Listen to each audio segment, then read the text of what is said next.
Ready? Wunderbar. Yeah, let's do that. Yeah, let's press something. We're live. Did you press something? I did. It's Hello. a soundboard. Hello. Hi. Hello. Happy Friday. Welcome here. This is our Disney welcome song. Kon designed the cover this week. It's my best so far. I'm very proud of this one. Absolutely. So you should be. It's definitely channeling the Disney 100th anniversary. Is that what it is? Yeah. That's what it is. Yeah, but you're going to buy Mickey Mouse Leica Q2. Oh. Since you're a Leica owner now. I might. Apparently she gets them really cheap. I don't know where she gets them. Is it like a Tesco value section in Leica store or something? Club card prices. Okay, fair enough. So I created a monster. Thank you for all your emails supporting the fact that people can use whatever camera they like. Let's support Becky. Yes, like, she needs it in those hard times. It was so funny. I was like, wow, this was obviously quite a thing. People got quite excited. I know. They took their pitchforks out and, started to say, whoever did this, but we don't want to start the witch hunt. That's the thing. It was a point of discussion. I think that was an interesting point of discussion. It was also a point of discussion because at that point, we didn't have any news. We filmed a whole segment on the Z9 firmware update of what we thought was going to be in it. Predictions. And we literally got what Z8 has and Z9 doesn't. So we went through all this list and say, yeah, we're probably going to be right. And then obviously the next day, the firmware came out and it was completely different thing. So couldn't be more wrong. That's why it was like 10-minute podcast, but we had a discussion. So we were kind of like, filling time, if you like. But we are going to definitely discuss the Z9 firmware when we record the podcast on Monday, which will then come out your time, probably Tuesday evening or Wednesday, depending on where you are in the world. Yeah, I mean, this week it came out a bit late because I went to Ilford factory on Tuesday. So that would be a decent day for me. But absolutely. Driving for about like 9 to 10 hours in total for the whole day. You can't really edit and drive at the same time. Don't edit and drive, folks. Exactly. Thank you to Fred for your contribution to the Coffee Fund. Coffee Fund is open. We've got our various coffees. Yeah, what are you having? Ice latte? I'm going to do a bit of shameless plugging for a corporation right now. That's my Gales. It's a big chain. It's big. Well, Gales is quite a big chain now. They've got about 100 stores, I think. But anyway, so I had my iced oat milk. I've had a lot of coffee today, so I'm feeling a bit strange. But anyway, and you've got your cold brew. Oh, yes, my Doji cold brew, 24-hour brew. Wow, that's the strong stuff right there. Thank you to Adrian also for your contribution. Thank you, Adrian. To the cold drink fund, as he said. So for those of you who probably live in warmer climes generally, we're sort of hitting 27 degrees to 29 degrees in London on a daily basis at the moment. And that's hot for us because there's no sort of general air conditioning. There are some air conditioned places. The shop is air conditioned, which is great. But we were out all day yesterday in the sun and I felt completely frazzled. Yeah. It's also really humid. So you feel it for sure. It's not far off Florida humidity, believe it or not, but not quite as hot. Anyway, so that's why we're all complaining about the weather. If you're not complaining about the weather, you're not British. Exactly. Thank you also to Jean for your contribution. Thank you very much, Jean. Fund. Shalom to those who said shalom. There are a few people asking questions, but they're not questions. I have definitely missed. So there was a question about FTZ being out of stock. So it is out of stock everywhere. Is that correct? Yeah, I think what happens when a new camera comes out in the Z lineup is people want to buy FTZs with the camera so they can use their F-mount stuff. So there's often a sort of deficit of FTZ2s or FTZs back in the day when a new camera comes out. We'll start to see stock again probably in a couple of months more frequently, but at the moment it is a backorder situation. That's very normal. Ian wanted to flag up that someone actually tried to rob him last night on the embankment. Really? Wow. Which is completely horrifying, but yes, definitely be careful if you're out taking pictures because it's summer and better daylight, always safety first, 100%. Nigel has asked a question which is a question we should answer. He says, what is the difference between exposure delay and self-timer? Glad you asked. What's the difference, Becky? Do you want to answer? I can answer. I can answer. We can both answer. The two different modes on the camera. Yes. Basically. So self-timer usually gives you technically they will sort of do the same thing, but for two slightly different purposes. So exposure delay, you press the button on the camera. Oh, look what we've got here. Oh yeah, it's a Z8. It's just it was just here. We found it on this desk. So with exposure delay, you usually push the button and then you step away from the camera. Takes a shot. And it takes a shot. It can be as short as a third of a second. It's usually shorter times on exposure delay. Yes. Because the purpose behind it is so that you pushing the button doesn't create vibrations in the camera. So if you're doing long exposure stuff or anything, any kind of tripod work, you usually want to put it on exposure delay. I use exposure delay when I am using my ES2 negative copier. Makes sense. Because even though everything is on a rigid surface when I'm taking those pictures, when I push the button, I don't want my finger pushing the button to cause any movement that will then upset the resulting image. So that's exposure delay. Self-timer is essentially the same thing, but with longer time periods. So you push the button and it counts down a timer and this little light goes. And it gives you, it counts down. And you can have a self-timer, I think, for as long as it's more than 10 seconds, I think. I'm going to check it now. For some of you who hear the Saw sound in the background, it's just they film in another part of the Saw franchise, just down the corner. Right next door. Yeah. So self-timer goes up to 20 seconds. You can also have a number of shots on self-timer if you want to, which is interesting. That's something new that I haven't seen before. And then exposure delay, which is in the shooting menu. Once I find it, exposure delay. It's not there now. They moved it in Not Z8. again. It annoys me when they do things like they move things. It's like, you go to supermarket and you come back a month later and they, restock the shelves with different products, and now you have to look in another corner of the, supermarket. They've moved it. It's normally in the custom setting. So Nikon keeps it fresh for everyone. Just so that you don't know. Did you have pre-release capture options in there, which is interesting. Anyway, exposure delay is for shorter periods of time. That is the short answer. That was quite a long answer. Thank you, Becky, for this detailed answer. Excellent. David and a bunch of people are saying, please like the stream if you haven't. We can give you our sort of That's very useful. Kicking it off, but exactly. Please do like the stream. It helps the stream massively. Exactly. Let's be honest. The Disney cover is going to bring a lot of people in, but your likes will bring even more people. So it always helps.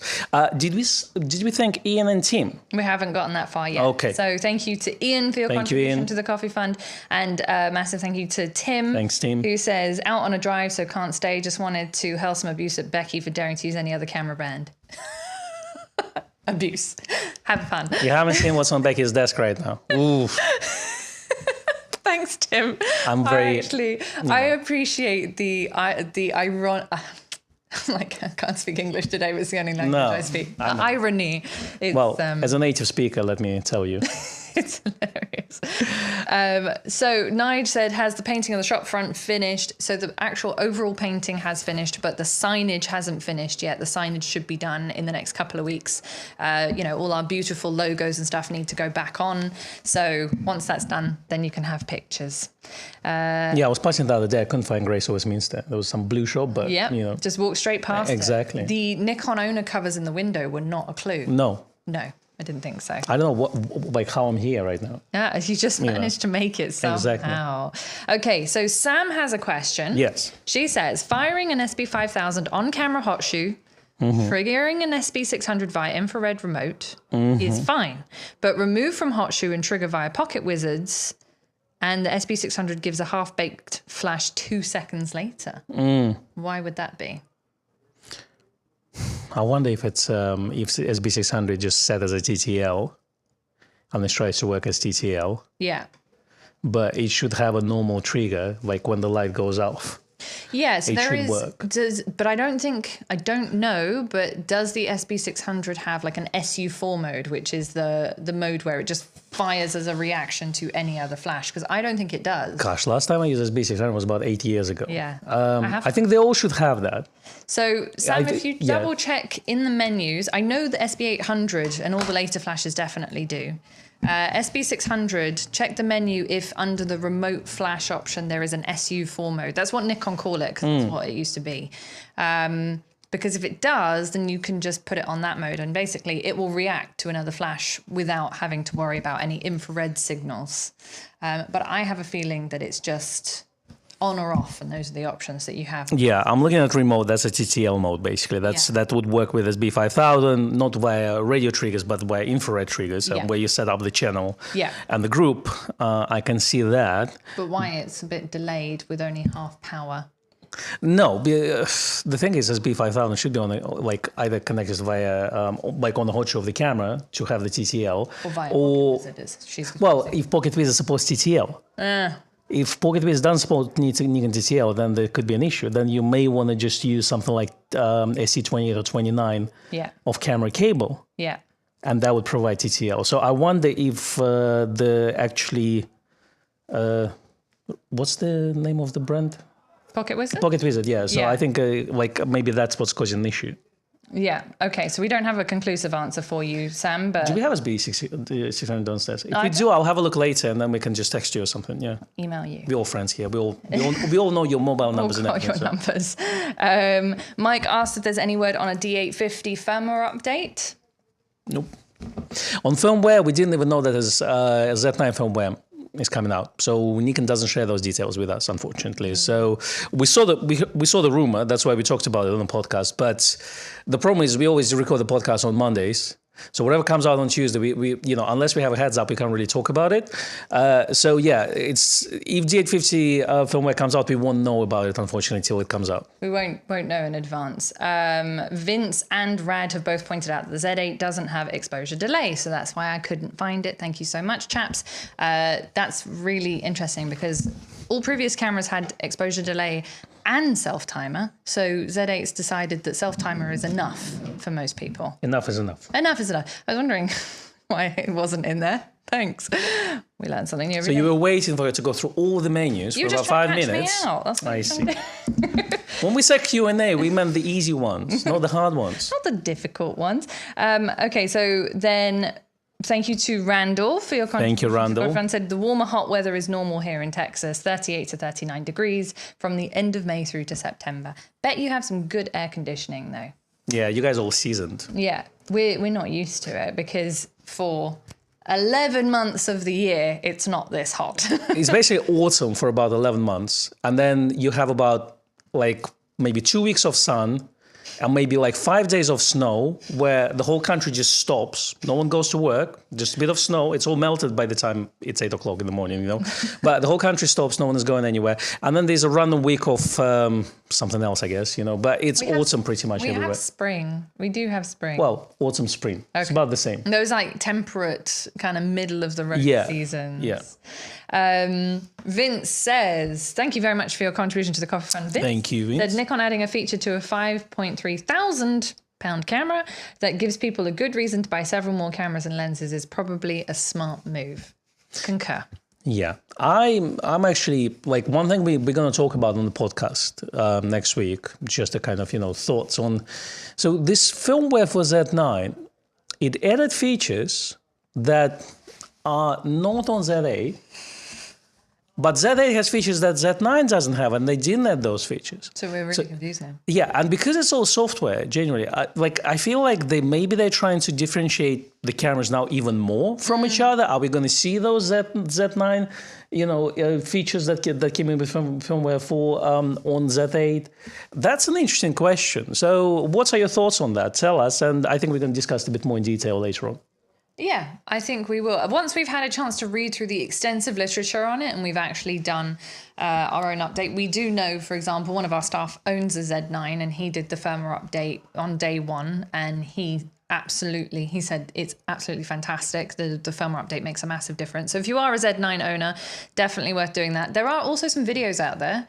Matt Irwin did one. Rishi. Yeah. Rishi went through it all. So if you're really interested and you're a Z9 owner, definitely check out those videos because those guys have taken the time to get into the nitty-gritty of the differences there. So there was someone else that I wanted to read out the comment of. Dave said, move from a D750 to a Z8. Very happy. Have a lot to discover yet, but what an update. It's so true. Moving from a DSLR to something that's a beast like that, it does take some getting used to. And a lot of learning, particularly the autofocus system. I find that's the biggest learning curve. And the thing is, amazing. coming back to DSLRs after using those cameras, mirrorless cameras, it becomes quite difficult. And that's what we found out when using wide lens and manual focus lenses on DSLRs. It's just, when you're struggling to focus, and it's so easy to digitally zoom in on mirrorless camera and check at 100% if you're subject in focus or not. It's incredible. So you get used to good things. Obviously, there are benefits of optical viewfinder, but there are a lot of benefits that electronic viewfinder provides. And I think the electronic viewfinder technology has improved so much that we pretty much almost treat it as optical. It's never going to be the same, but it gets really close to. Yeah. Exactly. Thank you also to Gary. I missed your contribution to the Coffee Fund. Thank you, Gary. Enjoy the Liquid Refreshment Fund, which is probably a more accurate term for it now. Anything goes. Okay, so the other thing that we wanted to talk about, because someone asked earlier who shot film this week. We both shot some film this week, didn't we? Oh, yeah. And Con went to the Ilford factory, for those who paid attention to the whatever it was. Yeah, that was fun. Stream last week. That was fun. So talk us through your day. You got up at 3 o'clock in the morning. So got up at 3:45, left about 4:30. The whole thing started at 9:30. I was there about 8:30. Right. You know, so 4 hours non-stop. Because why not? Yeah. You know. Good. I can hold. Cool. But so got there. Super nice people. Like, what impressed me is like, they're all so nice. There's no this corporate thing where, hi, we're going to be very official to you. You know, no, like really nice. You could ask any questions. They will answer it. So, you know, so there was Hannah and Michelle, and we met Michelle at Photography Show. We did. In Birmingham. A year ago. Yeah, I think a couple of times for sure. They took us around and showed us the whole process of manufacturing of film as well as photo paper. And like by looking at the things, you start to really appreciate kind of the crafts and also the challenges of manufacturing film in this day and age. So there's one, like there used to be, I think, about 2,000 people, they said, back in the day, in the golden days of film. Wow. They're now about 250 people or so. So obviously they shrunk quite a bit. Since, you know, but obviously there was a time where there was no film being made effectively because everyone switched to digital camera, etc. But they continued to make film. They continued to make the film. Right. And so basically they have one building that just manufactures the chemicals, the coatings, the emulsion. Yeah. So, and it takes them 3 days. So they work for 3 days, 3 shifts a day. And then the other 4 days, they basically maintain those machines, make sure that nothing goes wrong, because the batch they produce, it's like 50,000 pounds worth or so, like rounding figures, but it's a huge amount. So if you get something wrong there, it's a huge waste, you know, to get rid of. So, so they produce this, and then they kind of, this liquid thing becomes hard. They pack it in about, I think, 5 kilos bags, put the batch numbers, quality control, yada, yada, yada. It all goes to the cold storage and things like this. And then there's another building which is called coating press, and that's where they obviously put the film, and it's film about like that wide, right? And it's about that long. I don't know how many meters are there. Like they hold them in those coffins that kind of keep them in place and things like this. So this building itself, I don't know, like it's like 300, 400 meters long. Yeah. So they put the roll in, it goes through the coating process, so I don't know, 150 meters, I don't know, I'm making numbers up, but it's a big building, right? Then it goes up, so they coat it with emulsion and go through all these rollers, and obviously they need to make sure that each roller doesn't scratch anything. Yeah, with no streaks, things like this. So they load this up, it goes to the left, then goes up with it already covered in emulsion, then dries through the process, then comes back and being wound that on the new roll. Yeah. And that roll now is actually the film roll. And obviously each film has a different base as well. So it's not just the emulsion base, it's the different base for different types of film. Yeah. So, you know, I guess the amount of silver, I don't know what else is there, but you know. And then obviously it's again goes into the coffin, so light seal titan, you know, and then they slice it into like a big cassettes. So for 35 mil, let's say, you know, for 120 or for large formats, and then it gets sliced in a different machine, etc. So, and it's a huge process. Again, it's, you know, like you have to make sure that everything runs perfectly. And that coating machine, I think was designed in 1968. It was originally based in their main factory. I assume it was in Ilford or something. Yeah. Then they brought it to Mobley, which is under Manchester. And it took them 3 years to reassemble it. It's a huge machine. It's a 300-meter building. I don't know if 300 feet, maybe 250. Maybe I'm exaggerating, but it's the full length of the building. It took them 3 years to put it back together. Yeah. Now, obviously, while all those things are really old and custom made, there's like if you want to start film, you can't just buy the machines. Like filmmaking machines anywhere. Those are all custom made. 3D printed. Exactly, and they modify them every year to bring them to more modern standards. But in the core, it's a machine from 1968, and that's just for the emulsions. And then it goes to a separate plant where it's all then, those cassettes, 35mm, then being wound into the actual, film wound into the canisters, then it goes in, it all gets packaged, etc. 120 has a different machine that does it because you need to touch the piece of paper at the front and then piece of paper at the back. Of course. Things like this. I saw your video with the little canister, like all the canisters dropping down and being sorted and just stuff. So cool.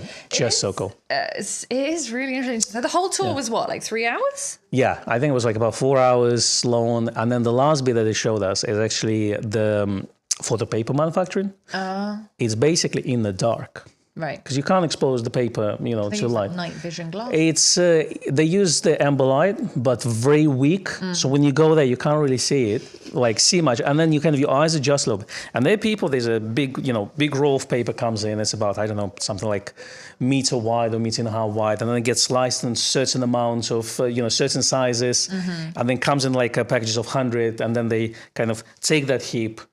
There's a little vibrating table. They hold it on their vibrating table, so it all kind of goes into place. Put it inside the box, wrap it, goes, and it's all in pitch black, basically. Incredible stuff. Never thought that's how it's done, but yeah, it's a photosensitive paper and things like this. It's quite nice to do something like that as well. Someone said, how did it compare to the 3-part documentary on the Kodak factory?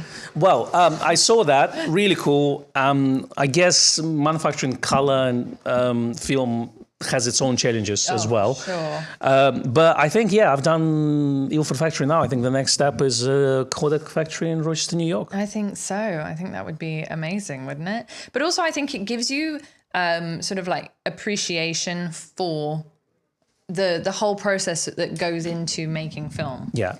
And as well, like I say, they're so humble. And it's basically a family business in a way. I mean, 250 people working there and they keep hiring every year. Yeah. But overall, there's people who've been there for like 40 years. People who would work for their whole life, they would even meet their spouses in there and create new families. But it's such a kind of family-run business. It's like, it's a nice change where you got this kind of corporate culture where kind of everything's sterile in a way, from the feelings point of view and just attention to detail and to just people who actually do work for you, So I think it's a really good experience. Russell said, I'd love to tour the Ilford or Kodak factory. Sounds like a fun experience. Yeah. And I think, I just think it's terrific to be able, particularly if you have an interest in film, to be able to do that. Did you get any freebies? It's a whole truck of HP5. Oh, excellent. Yeah. I like. A couple of rolls of film. Yeah, I got some ortho stuff, which I never tried. Oh, nice. So, that's I think you need to put infrared filter on it. Never tried this stuff, but I think it's on my list to do, definitely. Excellent. Well, by the way, I don't know if whoever shoots like large format cameras. Yeah.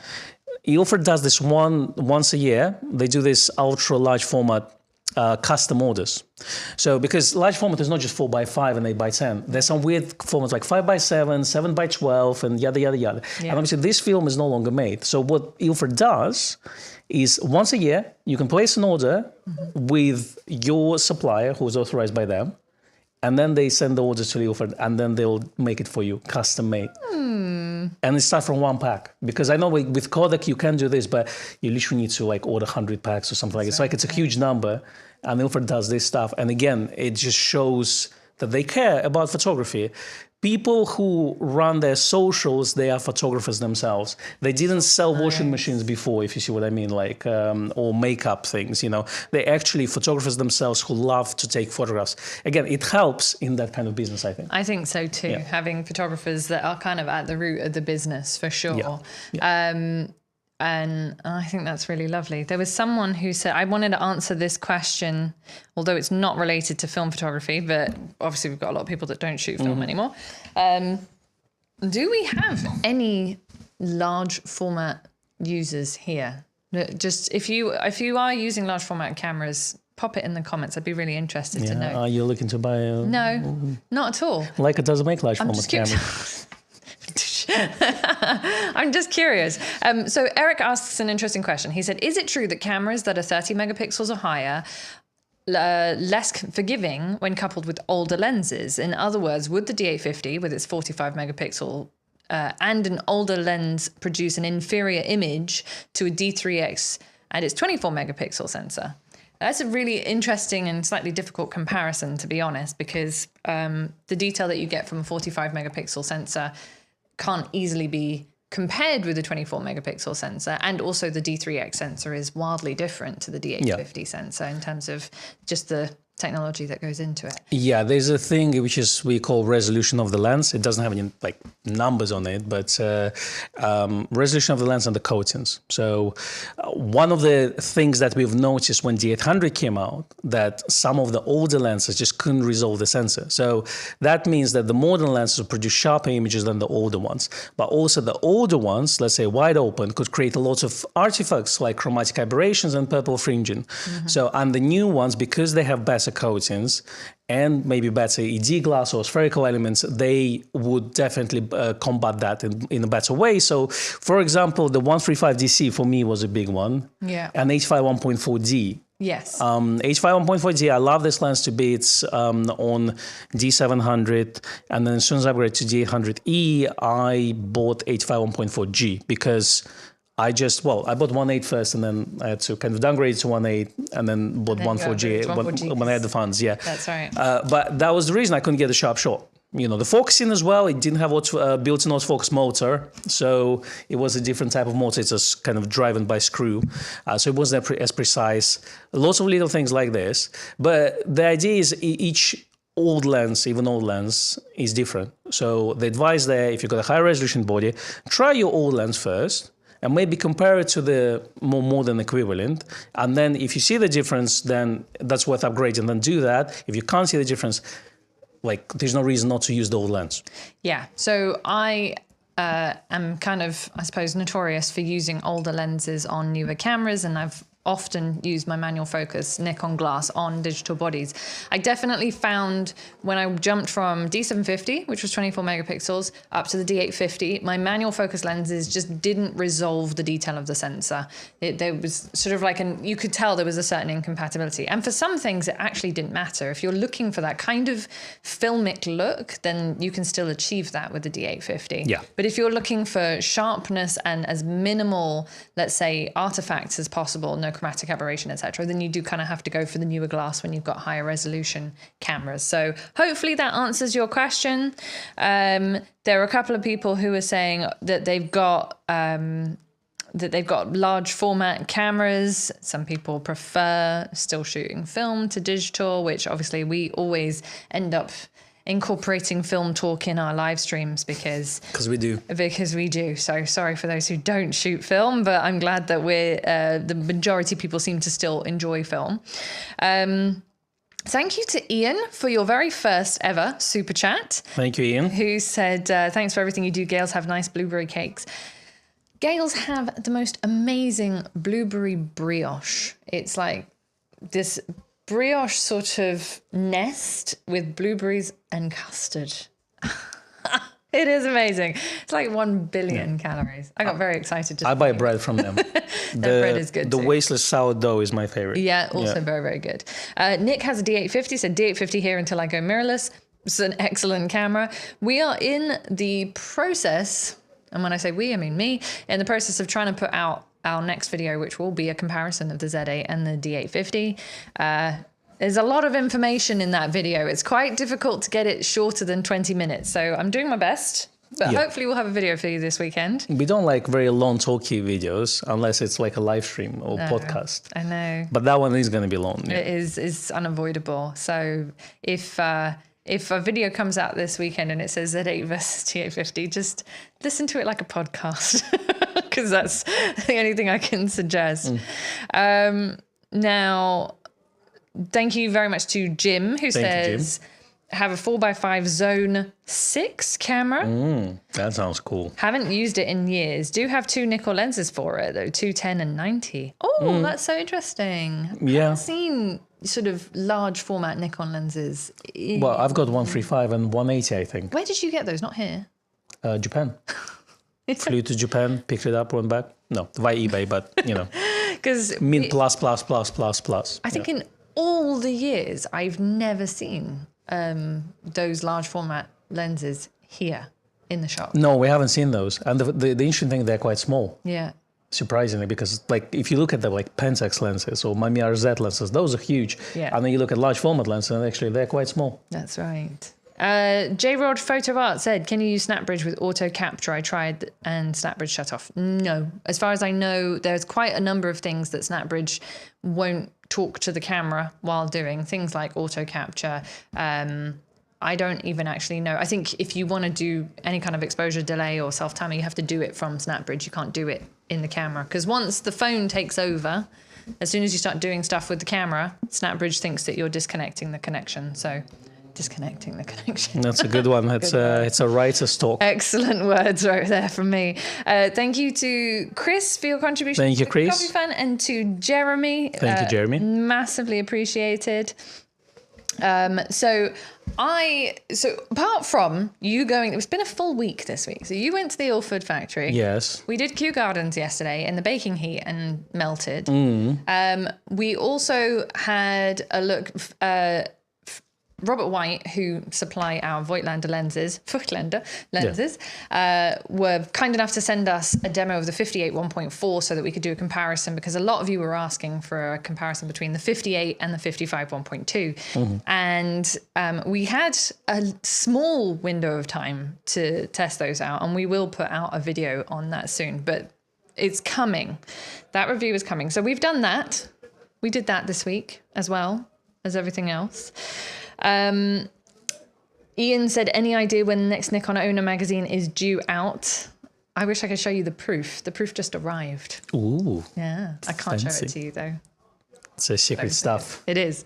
But it's a beautiful magazine. I'm so excited for this one. It's really, really lovely. Can you give us a preview of what you've written about for that new issue? I can't remember. Some Nikon stuff, just... No, this issue has a review on the Tamron 70-300. Okay.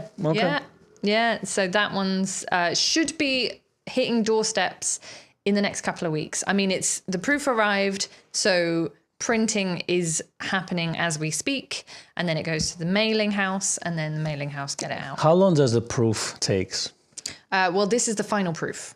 Okay. Right. So this. How many proofs? It's about 6 proofs. Okay. It's a lot of proofs. There is a lot of blood, sweat and tears that goes into this magazine. So it gets proofed a lot. And if you are an electronic subscriber, then you'll get it before it starts. As soon as it's gotten to the printing stage, you will be able to access the new issue. So it'll probably be in about a week or so. Yeah, via the lines under the ocean. That's right. Yeah, okay. Through the internet. Through ones and zeros. Rakesh asks, do you have any seller recommendations for eBay purchases from Japan? Oh, no.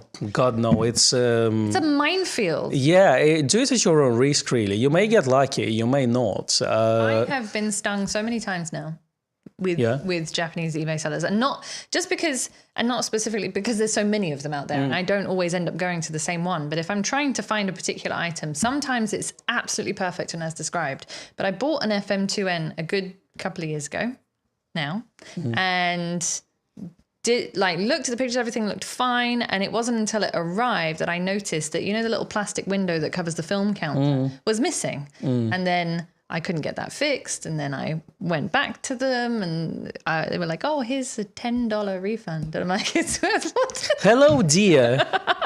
It starts with that, and then I was like, okay, well, that was rubbish. So I tend to avoid them if possible, but it is very much a do it at your own risk, I think. Like the way I go about it, first of all, in UK, if you buy from Japan, you're always going to pay customs. because I think they always send it either with FedEx and or UPS. So you're always going to get hit by the customs. It's not the same as buying from China, So I bought a bunch of stuff from China, like accessories, not the lenses, and they came in tax-free, etc. That's so true. Yeah. So with Japan, you get a lot of import duties in the UK. So what I normally do is I open 10 listings, start from the cheapest to, let's say, to the whatever top, and normally I would go and I would read the instruction. It says optically beautiful fungus or superb condition, cheap on the glass. So you kind of need to read every single listing and just literally close those tabs. And then you narrow it down to about 2 and 3 or 3, and you order one and you just gamble. So you just hope and pray that it's okay. Yeah, I mean, in case of large format lenses, one of the choices was the plate surrounding the lens because it had a nice logo on it. Very, we always trying to be rational, So, but yeah, it had like a Nikon on the plate, on the square plate surrounding, and I wanted to have it there. That's why I paid extra £10 for that. Sam says, always love a bit of optically beautiful fungus. Exactly. I mean, It is true. We do have a laugh sometimes at the descriptions. And as John said, I'll never use eBay. Don't use Amazon. Graze is so much better. He said amazing, but I assume he meant Amazon. And it is tough. The thing with buying from someone that you don't know versus an actual dealer, obviously you pay a little bit more usually when you buy from a dealer, but you have a certain amount you have a guarantee.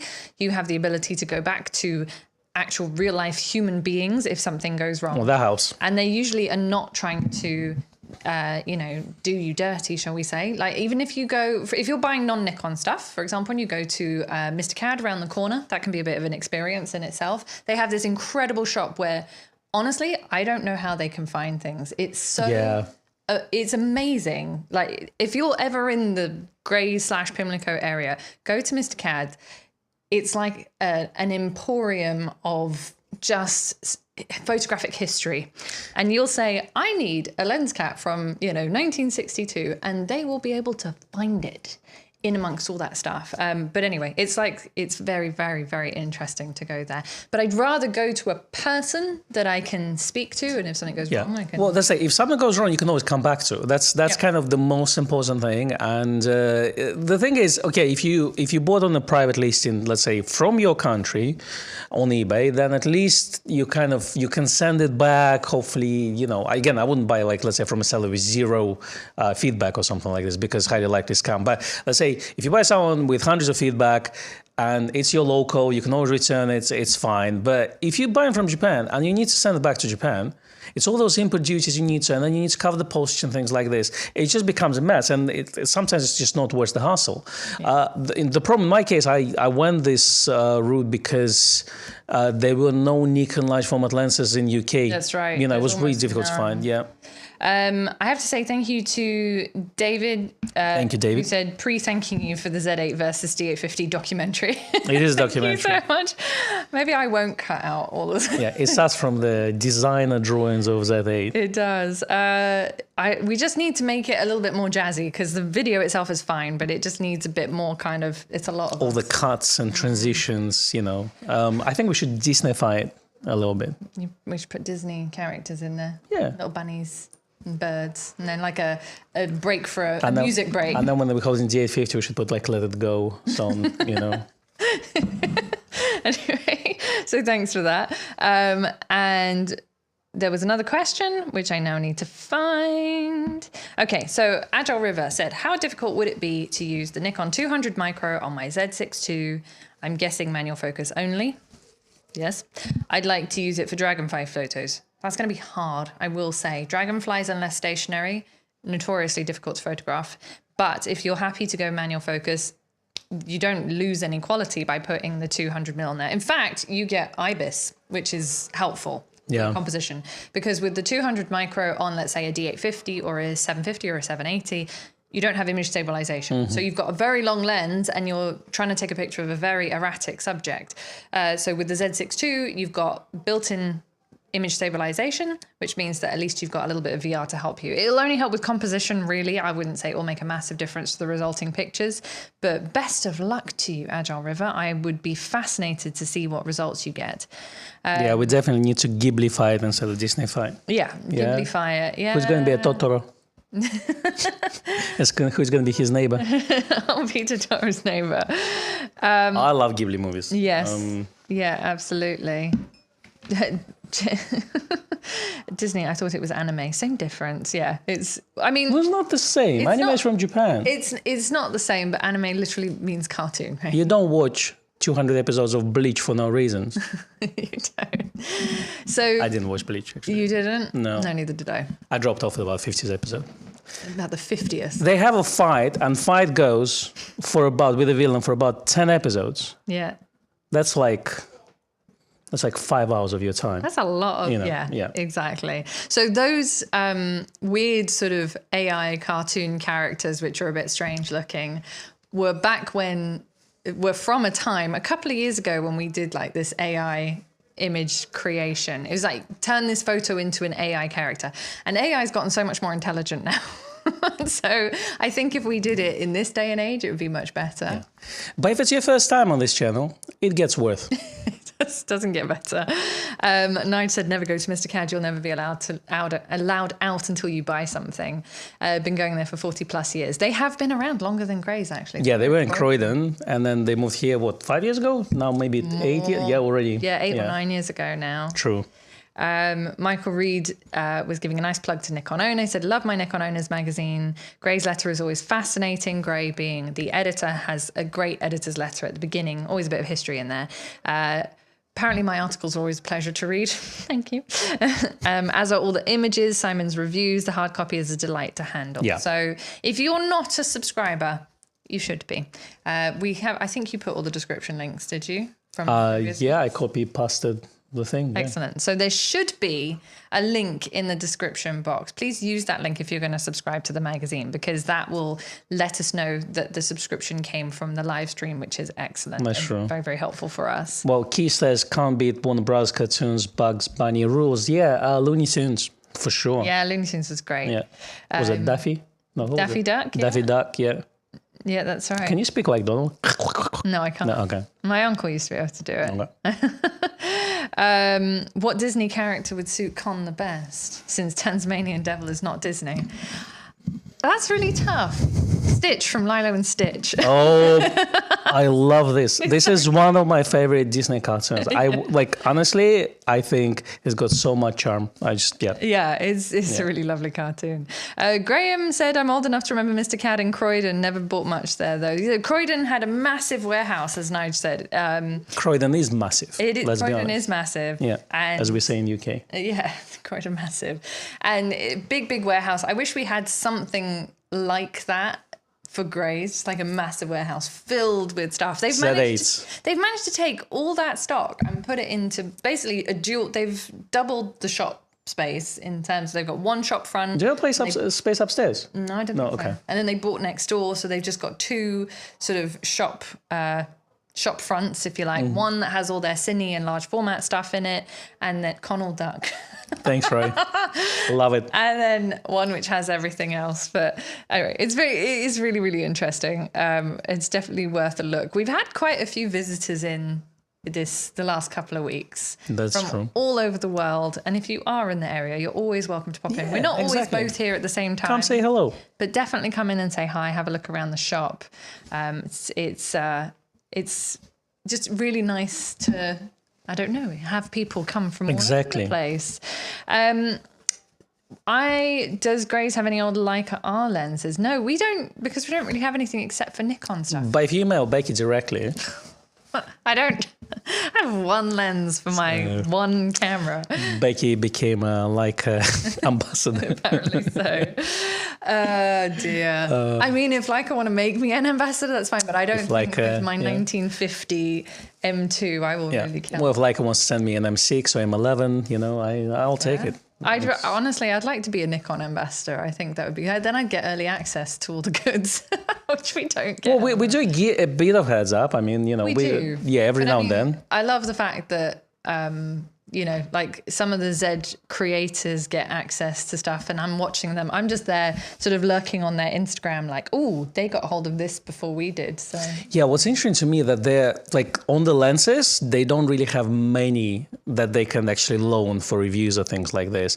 For the cameras, it's different. So they had Z8 for everyone. yeah. But on the lenses, they have like 1 or 2 lenses of 85s, and then That's right. So that's just the UK's share, which is a bit of a shame for marketing. I think the reason why there were so many Z8s in the hands of content creators so early was because the launch was in the UK. Yeah. And we haven't had a product launch in the UK since the D750, I think, or D850 maybe.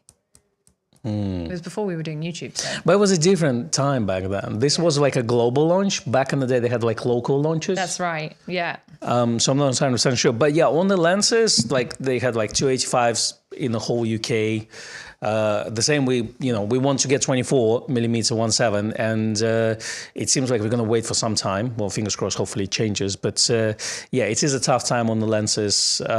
Sometimes we just open one and we kind of test it. And that's the demo, and that's it. And Becky just pays for everything. That's, she's got like us, she can afford it. If only. Oh dear. Andy said, are we going to the UK MPS Roadshow on the 21st of June? I don't think we've been invited to that one. No, they have enough technical people. Persona non grata. No, I'm just kidding. We haven't been invited because... We can have an entertainment provide, I'm going to play accordion and, you're going to do tap dance or something, yeah. But we do weddings and bar mitzvahs if you're interested. So yeah. Anyone wants to hire us for our double act. There's definitely more Z8s out in the world. We're down to, I think, like we've about the last 12 or 13 back orders now. Oh, wow. Yeah. Believe it or not, the Z8 kit with the 24-120, we have 2 in stock. Right? I know. So if you were waiting for a Z8 with a 24-120 f4, which I can say is a spectacular lens. That's good. Then that's good. You can buy one. I didn't know. Wow, cool. Which is very exciting. I will say the very lovely Nigel Ball, who provided a couple of shots for us. He's an astrophotographer, but he also does amazing shots of insects and butterflies and macro work, and was featured in our last issue of Nikon Owner. We did shared his picture in the newsletter because he gave us some great feedback on the Z8. And he was saying things like, the camera doesn't overheat. I managed to get 1,600 shots. I worked with it all day on a single battery charge.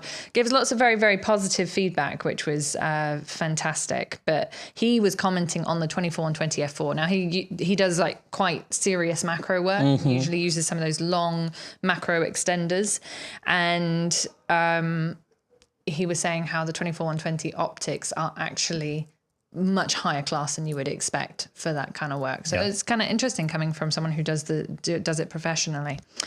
Anyway, so if you want the kit, we have a couple in stock. That's good. They'll be sold out by the time the live stream's finished. So Andy said, are you able to say anything about why folk are buying the Z8, moving from a D850 or selling a Z9 to buy a Z8? We don't have so many people buying Z8s from Z9. Well, no, we did quite at the beginning when they announced the camera. We had quite a few part exchanges. And you say quite a few, it's like 3. It's not that many. More. They weren't. I cleaned them. Yeah, but they weren't Z8 buyers. Ah, okay. So we just had quite a few Z9s came in at the same time. Okay. We did. Okay. But they weren't Z8 buyers. But in terms of actual part exchanges, we've had many few. Obviously, there's some people who just want the weight reduction, which is great. And we all want a weight reduction right now. Just don't want to do the exercise. No, I know. Yeah. Don't want to do the work. But in terms of D850, we will have a 20-minute video out on the weekend about it. But there are considerable differences. The AirPods. Yeah, it's going to be the ultimate comparison. No, it's not. Matt Owen did a very extensive comparison, and he also threw in other cameras in there as well. We kind of give you an overview of the differences between the Z8 and the D850. And those differences are just as much cosmetic and physical and weight saving as they are to do with the autofocus performance. The image quality, if you're sort of shooting like for like landscape, let's say, or something which has plenty of light, it's not going to make a big difference. They're both the same resolution. But there are there are definite advantages to having a mirrorless camera, just generally for a lot of things. I think, if like the major thing, obviously everyone has got different needs. Like if you're a sports photographer, you want to get Z9, you want to get that speed. But for just general people deciding between the two cameras, form factor, I think it's one of the major things really. Because do you want a smaller camera or do you want a bigger camera? And I think a lot of people will have an answer, even just based on this. But of course, it's got, Z9 has 2 XQD card, XQD. Forget about those. CF Express cards, So if you do shoot sports and dual cards, etc. So like there are differences, but the form factor I think is one of the kind of like for a lot of people, they will get an answer just looking at the 2 cameras side by side. Yeah, I'm trying to answer Keith's question by actually looking to see if we've got any 24-120s coming in. They're on back order at the moment. It's weird sometimes how kits will come in before, like for example, the 12-28 lens. We've got some coming in next week, 12-28s, but we have Z30 12-28 kits in stock. So it's weird how sometimes they make some and then they kind of allocate them to kits. They don't send us the individual things. Yeah, because they're different SKUs, so different product numbers.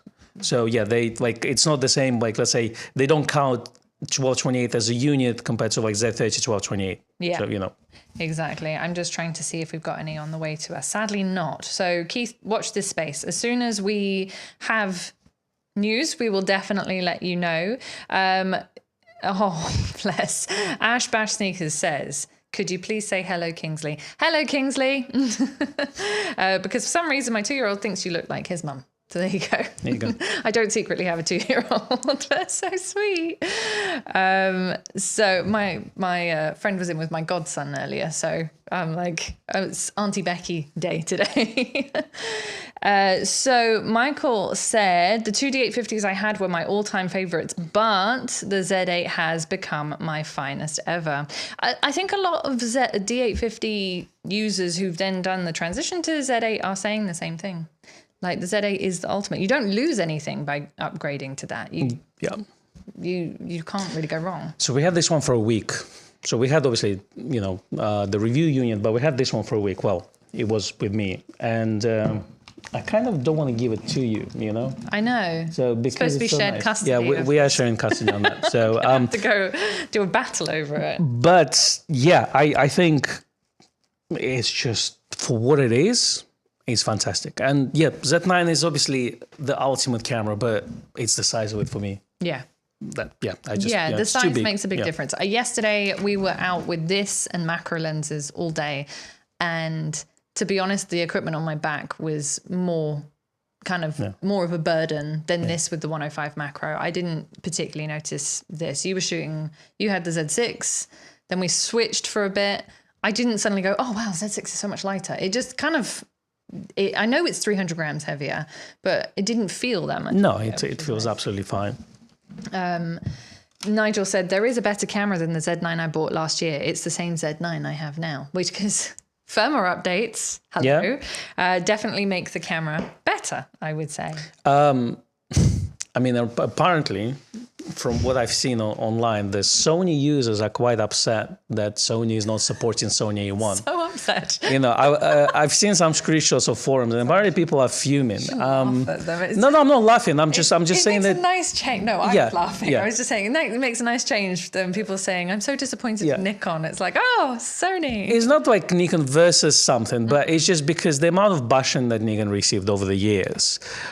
It's nice to be on the winning side for a change, but I'm not here to start the war or anything like this. It's just, people say like that Sony A1 hasn't seen any major firmware upgrade for some time, and they put Z9, which is cheaper, and the support with Z9 firmware version 4, like you say, they can just release any firmware, call it like a proper version. No. I mean, you look at the wall of text of changes that they provide, and you can see that actually a major work been put into the hardware that is now getting 1.5 years old now.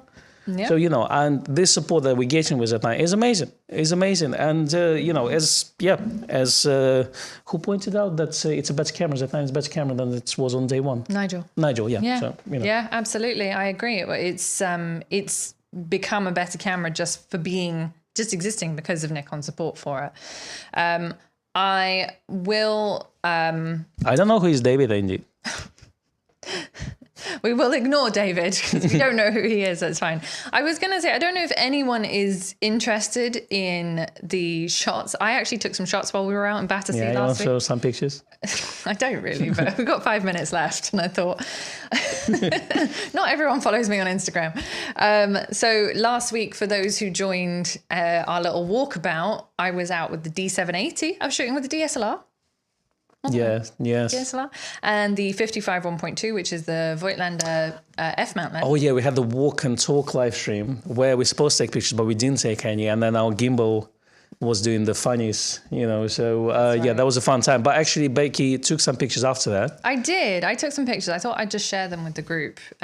So I did take some on film, but you don't have those back. No, I think we're going to send it next week. I sincerely hope that this works. I'm going to check. There we go. Yeah, here it did work. Okay, so there's a picture. This is what we saw when we were live streaming. So just so you think that we actually did a photo walk, we actually did walk about and take pictures. These were shots that I was taking while we were live streaming, believe it or not. The nice black and white one there. There's more, so I was going for my, channeling my inner Kon. Yeah, should send it to Ilford. Except it wasn't shot on film. Say it's HP5 picture control setting. Yeah, I should. There's the Buddha that we were talking about. The Buddha. Yeah. And I don't think I took many, actually. Okay. There's the pagoda. The one I can't pronounce properly, yeah. Pagoda. Some people sunbathing. In London, it is very commonplace for people to put bikinis on. The thing is, what is acceptable in UK in terms of being topless outside? So generally, like the beach and the river banks. Apparently, it's okay to do it in parks. But in London, parks is fine. I just wanted to... pubs is fine. It seems like our pub down here. Just walk down the road in a bikini. I just wanted to show this one because of the interesting bokeh.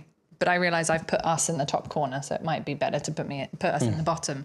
And then you can just kind of see the bubbles, hopefully. There you go. Bubbles. It's just interesting bokeh from this Voigtlander lens. So if you look at these pictures at 100%, particularly in high contrast situations where there's like water sprays and metal, you can actually see a lot of fringing. Did you put some filter on it or something? I played with the colours a tiny bit, but I didn't do any lens corrections on it. Wow, it's got this kind of blue rendering. It does. Yeah. No, that's me. The blue rendering is normal. It is Becky. But the chromatic aberration is the lens. Oh yeah, if you look at the edges of the trees and you can see it. You can see it. When you stop down, it's not so visible. There's a little kiddo playing. Oh, some street photography by Becky. I did some street photography. Right. Look at that. I did some whatever that was. That was a thing. And then I obviously did some flowers because that is very on brand. I think flowers have to be included in every single set. That's the last shot, bloke in a boat. And here you can really see the fringing when you look at the kind of the man on the boat. Yeah, but when you look at the edges of the trees and stuff like that. So anyway, there you go. I do sometimes take pictures when we go out on photo walks. You do? Okay. Not everyone keeps track of what we post on Instagram and stuff. So we don't AI generate them, if you see what I mean. We actually take the shots. Anyway, so if anyone watched the live stream last week and wants compensation for the motion sickness that we caused, then there's some pretty photos for you. So we're going to do another walk next week? I don't know about that. If you bring the proper gimbal, maybe we will. John says, spam the like button, folks. Yeah, spam it. Arnold asked if we've used the 80 to 400 f-mount on a Z camera. Yeah, it's okay. No, actually, last time I used that was on a D750. I did try it. I mean, it's okay. It's no different. 100 to 400 is miles better. It was okay. The Peace Pagoda at sunrise and sunset is ideal. Hard to do with summer opening hours. Definitely. Actually, the lighting was very harsh, which is why you get that very kind of high contrast. And someone said it looks a bit like film. That's probably just my editing.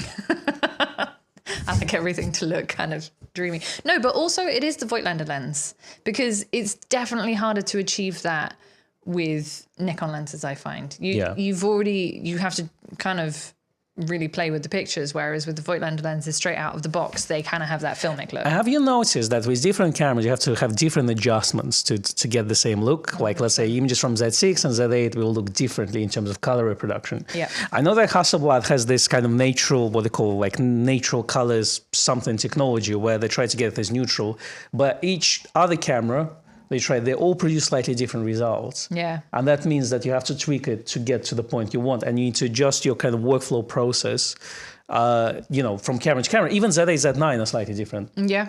Yeah, they are for sure. I had to do less, weirdly, with the Z8 shots, that when we did play with them, I didn't have to do much work with them at all. Like they're pretty good at straight out. Yeah, we had some issues, with some sort of purple noise at the beginning. I remember that. That was and the kind Z9. of, yeah. And then it was gone at some point. Yeah, but I don't know if that was the software. I think it was the software, yeah. Yeah. Bilou asks if there are any new dates for the 85 1.2. No, those are very slow, actually. Very, very slow to come in. We see about one a month if we're lucky at the moment. That's in the UK. Don't know if it's different anywhere else in the world. David said, sometimes I think I was AI generated. Yep. And we're all living in the matrix. Sorry. We're going to wrap up now, but Eric said, are you aware of anyone developing a digital back that could be used with the old Nikon F film series cameras? There were some of them coming up every now and then. I think there were some Kickstarters and all this. I don't know if it ever came into fruition at the end. But. Definitely worth checking on Kickstarters, but no, I don't know. I think, realistically, if you're looking at digital back, then have a look at, some medium format, because you can still put them on Mamiya RZs, and you can get those early digital backs reasonably inexpensive nowadays. And obviously Hasselblad got CVF50, and you can also fit the phase 1 backs on those. So I think if you want to have that kind of way of doing things, then definitely medium format where it's at. I haven't seen it for 35mm cameras. No. Didn't I had something with the what they had, R6, R9, I don't remember. I'm really bad with Leicas. Like last week I said that M240 had CCD sensor, and actually it was M9. But we don't know much about other brands that much. So if I can point you in the right direction, but if I'm 100% correct, I'm not 100% sure on those, Interesting. Andy, on the color profile, said I tried to color match my Z7 to my pair of Z9s, and the Z7 is very, very purple out of the camera. It is interesting. I mean, different sensors, but yes, the cameras don't produce the same results. So you kind of have to do what looks good for you or what works for your... I have a question for you, actually. How's your Hasselblad color reproduction compared to, like, let's say, Nikon Z8 or Z9? That is an interesting question.